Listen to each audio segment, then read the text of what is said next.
Selamat pagi, Assalamualaikum warahmatullahi wabarakatuh. Apa kabar teman-teman? Semoga baik ya. Setelah kita UTS, terus sebelumnya juga ada libur lebaran. Sebelumnya sama mengucapkan minal aizin wal faizin, mohon maaf lahir batin. Jika ada salah kata atau mungkin chat saya atau mungkin chat teman-teman yang nggak saya bales gitu ya, saya minta maaf. Terutama untuk kuis dan juga UTS-nya. Nah, kemarin kan mungkin ada beberapa soal setelah saya cek memang ada kunci jawabannya yang kurang tepat kayak gitu. Jadi saya salah memasukkan kunci jawabannya.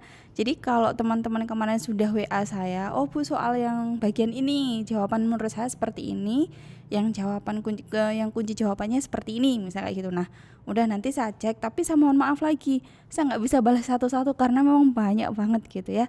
Tapi saya akan coba cek lagi kalau misalnya karena sekian banyak mahasiswa juga, jadi saya koreksinya untuk yang soal-soal tadi saya belum untuk semua kelas gitu ya. Nah, sekarang kita lanjut untuk pertemuan ke-8 tentang etika profesi. Nah, kita masih masuk nih etika profesi seorang akuntan. Kita belum masuk di GJG dan etika profesi lainnya yang berpengaruh terhadap lingkungan luas kayak gitu ya. Ini masih ke bagian accounting yang nantinya tujuannya itu seorang akuntan kan, akuntan di sini kalau misalnya akuntan publik atau akuntan yang bekerja di bisnis, bahwa dia bekerja harus independen kayak gitu kan, bahwa dia bekerja itu bukan untuk dirinya sendiri, bukan untuk kepentingan pribadi, tapi memang untuk kepentingan publik. Kalau memang auditor eksternal berarti untuk masyarakat umum, baik itu pengambil keputusan misalnya investor, kreditor maupun masyarakat secara luas gitu.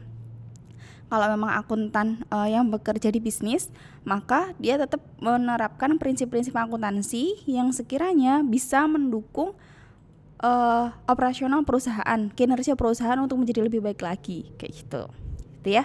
Nah, sekarang kita masuk ke dalam penerapan kerangka kerja konseptual untuk independensi dalam perikatan audit dan perikatan review. Nah, sebelum ke sana, saya akan coba menyampaikan beberapa tema atau beberapa hal yang akan kita diskusikan untuk pertemuan ke-8 kita ini. Yang pertama, pengenalan mengenai penerapan kerangka tadi.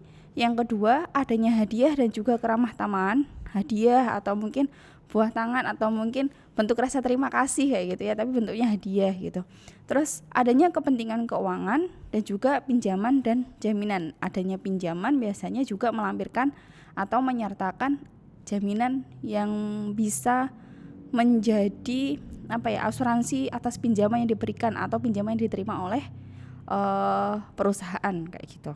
Nah, kita pengenalan dulu mengenai penerapan kerangka kerja konseptual untuk independensi. Kerangka kerja konseptual untuk independensi dalam perikatan audit atau perikatan review.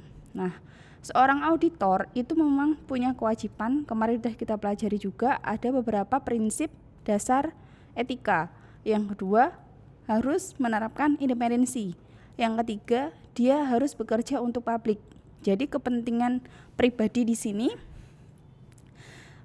tidak bisa kepentingan pribadi itu sangat dilarang kayak gitu. Jadi dia bekerja memang untuk profesinya, dia bekerja untuk kliennya, dia bekerja untuk masyarakat, untuk publik. Dan di sini ada juga independensi dalam perikatan audit. Apa sih perikatan audit itu?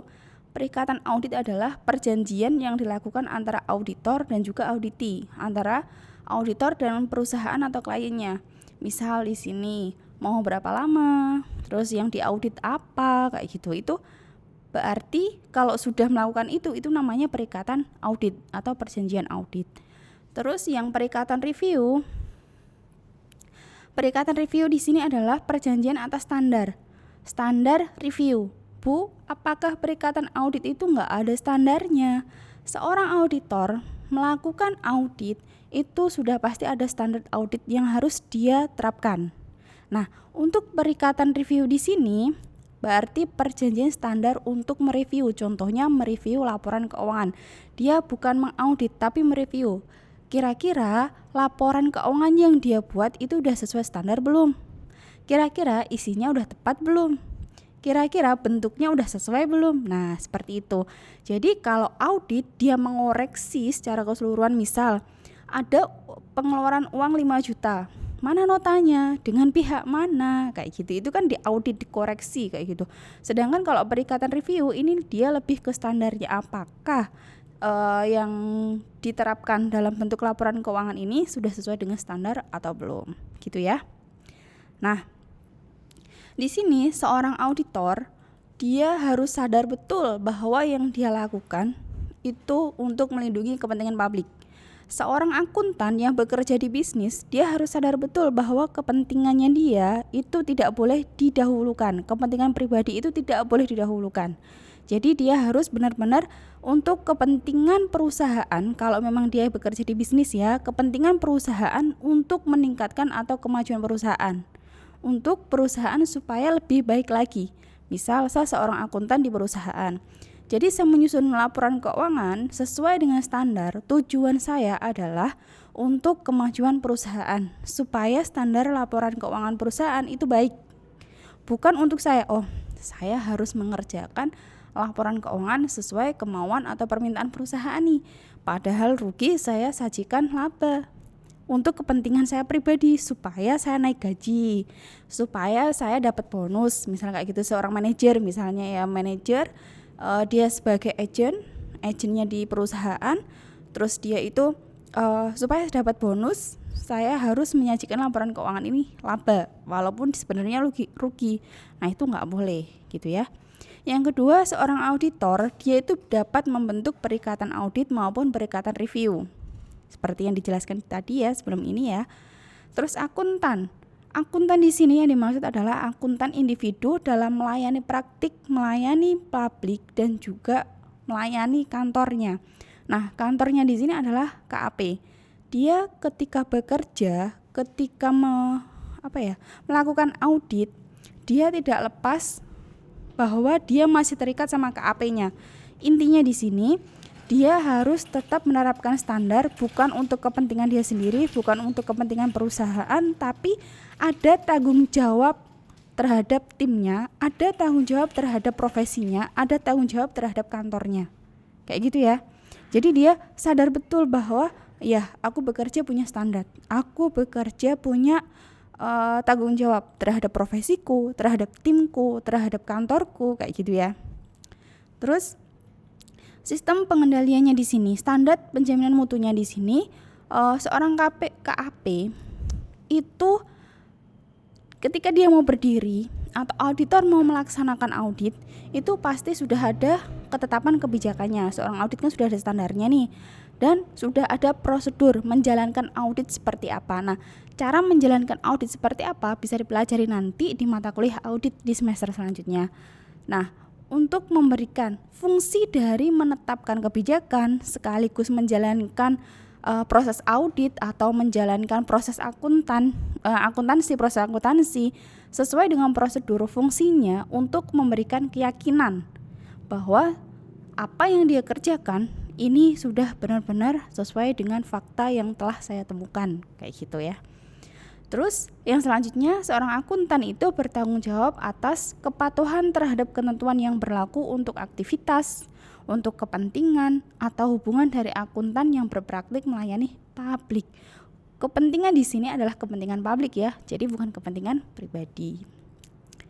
Yang selanjutnya, perikatan audit. Nah, seorang KAP yang melakukan perikatan audit, dia harus mematuhi prinsip dasar etika yang sudah pernah kita pelajari, sekaligus dia harus independen. Independen itu kalau kita sebagai auditor internal misalnya gitu, apakah kita masih bisa independen kayak gitu? Seorang auditor baik dia internal maupun eksternal, dia wajib punya independensi. Kalau misalnya dia bekerja di internal atau auditor internal, fungsinya adalah untuk memperbaiki atau sebagai sistem pengendali internal. Jadi yang dia jalankan, dia bekerja di perusahaan fungsinya untuk memberikan keyakinan kepada auditor eksternal bahwa perusahaan ini jauh lebih bagus. Misalnya sebelumnya belum ada audit internal, sekarang ada audit internal kayak gitu. Gitu ya. Jadi fungsinya walaupun dia sebagai auditor internal, dia harus tetap independen. Yang dia kerjakan, yang dia lakukan itu sesuai dengan standar audit internal. Gitu ya teman-teman ya. Nah, di sini dia harus menyajikan fakta dan keadaannya sesuai dengan apa yang dia temukan. Kalau misalnya auditor internal ada nih pengeluaran 5 juta 5 juta kayak gitu ya, tapi belum ada nota. Jadi ketika diaudit per bulan misalnya atau per 3 bulan sekali diaudit oleh auditor internal misalnya kayak gitu, dia menemukan wah ini notanya belum ada, supaya nanti hasilnya di auditor eksternal itu bagus, maka ini harus saya kasih tahu nih bahwa ada temuan belum ada nota misalnya kayak gitu. Jadi fungsinya untuk mengendalikan supaya operasional atau perjalanan perusahaan ini lo bagus kayak gitu. Tindakan potensial termasuk pengamanan. Nah, di sini auditor juga mungkin bisa menemukan gitu ya.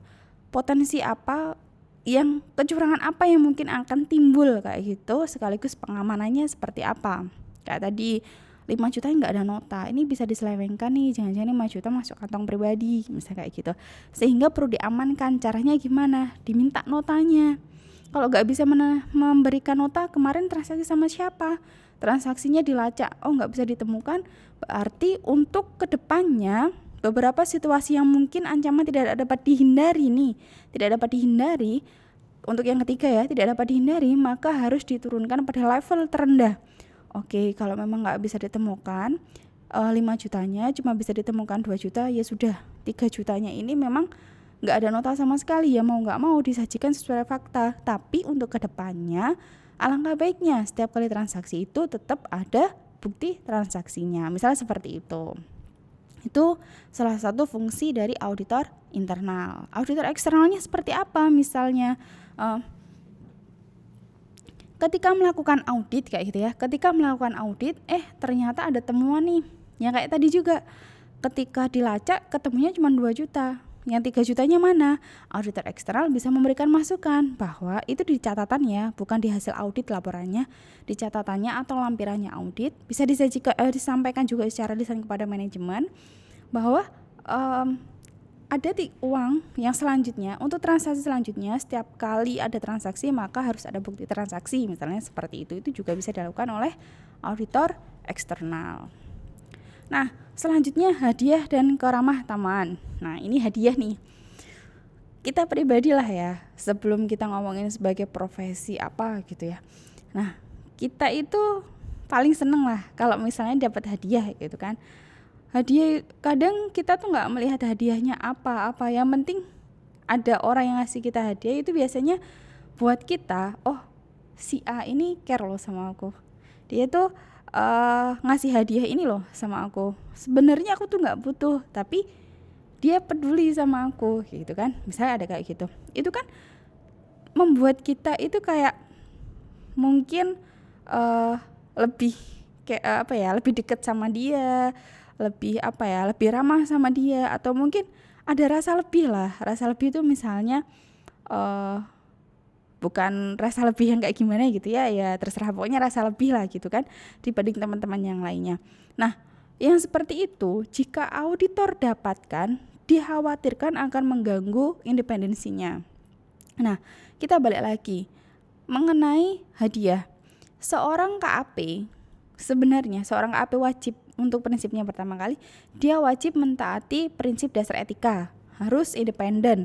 Terus yang selanjutnya dia menerapkan kerangka kerja konseptual yang dulu pernah kita pelajari, yaitu mengidentifikasi, mengevaluasi sekaligus mengatasi ancaman.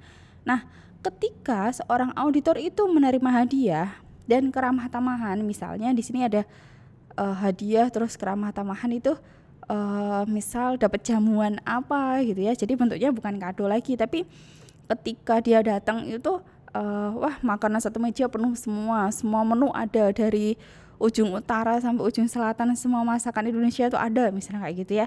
Nah, dari seorang klien audit, apabila seorang auditor mendapatkan hal tersebut dari seorang klien, dapat dikhawatirkan akan memunculkan ancaman kepentingan pribadi.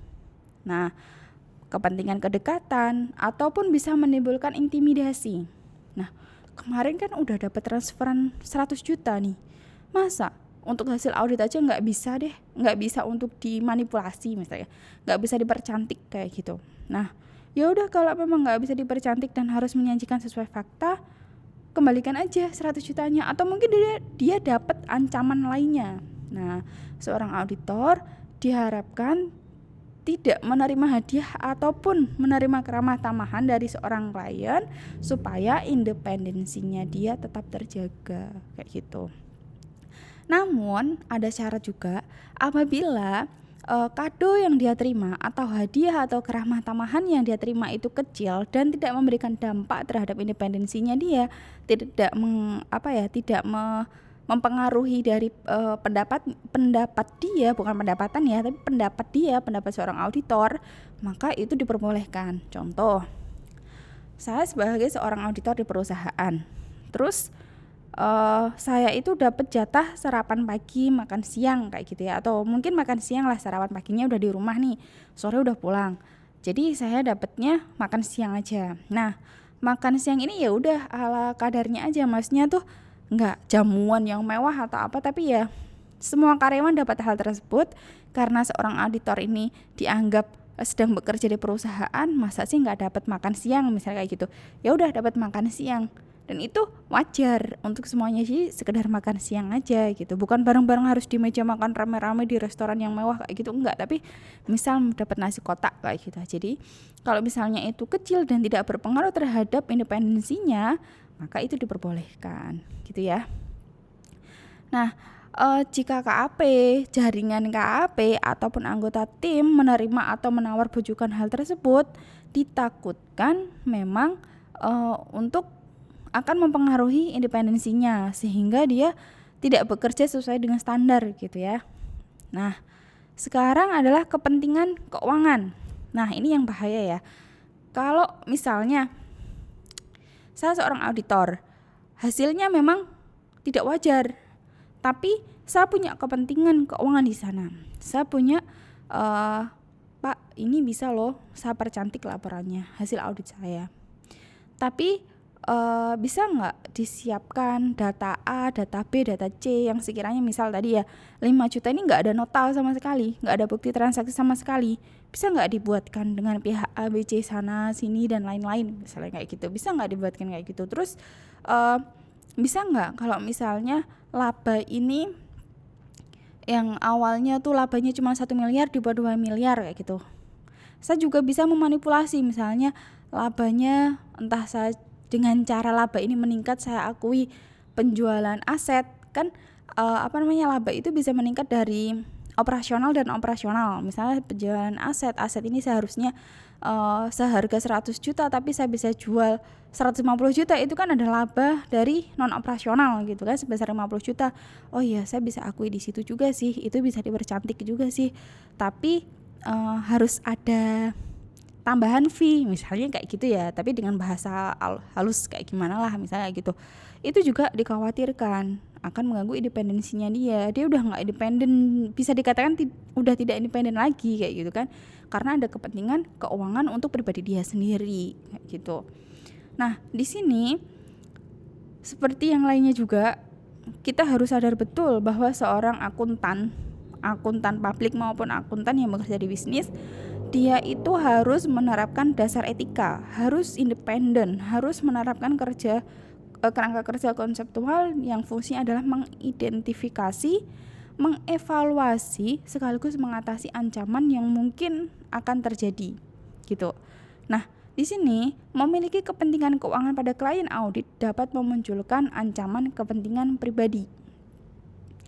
Kalau sehasil audit tadi ya, yang tadi awalnya tidak wajar menjadi wajar dengan pengecualian misalnya kayak gitu, dengan berbagai dokumen-dokumen yang bisa dipalsukan kayak gitu. Nah, itu kan bisa mengancam atau memunculkan kepentingan pribadi saya. Nah, sehingga kepentingan keuangan ini diusahakan atau sangat-sangat tidak boleh seorang akuntan itu punya rasa kepentingan keuangan lah. Intinya membuat laporan keuangan ini saya buat bagus, misalnya seorang akuntan yang bekerja di bisnis gitu ya, saya membuat laporan keuangan yang awalnya rugi tak buat untung ya, supaya saya dapat bonus nih kayak gitu. Itu kan kepentingan pribadi juga. Nah, itu nggak boleh. Terus yang terakhir adalah pinjaman dan jaminan. biasanya kalau pinjam itu kan ada jaminannya ya, kecuali sama orang tua kayak gitu kan, beda lagi. Misalnya kita sama perbankan gitu ya, pihak lembaga keuangan gitu. Nah, biasanya kalau pinjam itu kan ada jaminannya. Nah, yang seperti ini, pinjaman atau jaminan atas pinjaman dengan klien audit dapat memunculkan ancaman kepentingan pribadi juga. Kenapa? Karena di sini, misal saya itu perusahaan, punya perusahaan dan perusahaannya perusahaan keluarga misal. Karena saya ini masih kecil sehingga keuangannya saya nggak bisa di sini. Terus laba perusahaan itu ya masuk ke rekening pribadi saya juga. Saya punya rekening pribadi, uangnya modal perusahaan dari saya, pinjaman pinjaman ke perbankan atau lembaga keuangan juga pakai aset saya. Nah, ketika dapat laba, uangnya perusahaan sama uang pribadi nggak dipisahkan, takutnya hal tersebut akan memicu kepentingan pribadi juga. Nah, kepentingan pribadi kebanyakan ini dari pihak perusahaan. Nah, dalam menentukan apakah pinjaman atau jaminan tersebut material bagi seorang individu, maka gabungan kekayaan bersih individu dan anggota keluarga inti dapat diperhitungkan, maksudnya dipisah gitu ya. Supaya nanti jelas ini pinjaman perusahaan atau pinjaman keluarga atau pinjaman dari pemiliknya, dari saya pribadi misalnya kayak gitu. Intinya di sini perusahaan sebagai klien harus memisahkan antara kekayaan pribadi dan KAP sebagai pihak eksternal yang independen, maka perlu mengidentifikasi, mengevaluasi sekaligus mengatasi ancaman jika perusahaan atau kliennya memisahkan harta ataupun tidak memisahkan harta. Contoh, saya sebagai seorang auditor, saya dapat klien yang kliennya itu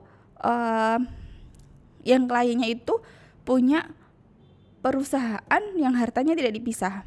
Saya harus mengidentifikasi kalau yang seperti ini kira-kira bakal ada kecurangan apa ya. Di awal tuh udah kalau yang seperti ini berdasarkan pengalaman, karena tim audit itu nggak junior semuanya ya Bu, gimana nih kalau kita belum punya pengalaman? Enggak, tapi tim audit itu terdiri junior senior ya. Jadi senior, ada senior di sini maksudnya banyak pengalamannya, jam terbangnya udah tinggi kayak gitu. Nah, di sini kalau misalnya perusahaan keluarga atau keuangannya tidak dipisah, maka kemungkinan akan muncul seperti ini. Nah, kemungkinan muncul seperti ini, pemikiran dari seorang auditor itu perlu diidentifikasi ketika melakukan audit. Dicek, ditemukan benar nih, hutang pribadi diakui sebagai hutang perusahaan. Jadi yang bayar hutang pribadi adalah perusahaan. Boleh nggak seperti itu? Dievaluasi. Nggak boleh, memang harus dipisah. Yang seperti ini akan muncul ancaman bagi perusahaan. Seolah-olah harusnya labanya 10 juta, ini cuma 5 juta karena yang 5 juta ditanggung untuk menanggung hutang pribadi dari si pemilik perusahaan. Nah, seperti itu harus diidentifikasi, dievaluasi, dicek kira-kira ada ancaman apa. Nah, ancaman ini perlu diturunkan seminimal mungkin. Seperti yang kita pelajari kemarin-kemarin juga ya. Ancaman itu kalau memang tidak bisa dihindari, maka harus diturunkan seminimal mungkin. Kalau nggak bisa dihapuskan ancaman itu, maka harus diturunkan seminimal mungkin. Nah, contoh kedua, kalau misalnya perusahaan ini adalah perusahaan keluarga yang hartanya dipisahkan. Jadi harta perusahaan sama harta pemilik dipisah nih, udah dipisah. Terus di sini kira-kira auditor juga ngecek kira-kira bakal ada masalah apa nih, diidentifikasi. Terus nanti dievaluasi ketika perjalanannya. Terus nanti dicek lagi ancamannya apa aja. Nah, itu juga perlu dilakukan oleh seorang auditor, gitu ya. Nah, sekian materi kita untuk pertemuan ke-8 ini. Kita sambung lagi di materi pertemuan ke-9 di minggu selanjutnya. Oke, mohon maaf sekali teman-teman apabila ada salah kata, salah tulisan ataupun salah apapun dari saya mohon maaf. Sampai ketemu lagi di lain waktu. Selamat pagi. Assalamualaikum warahmatullahi wabarakatuh.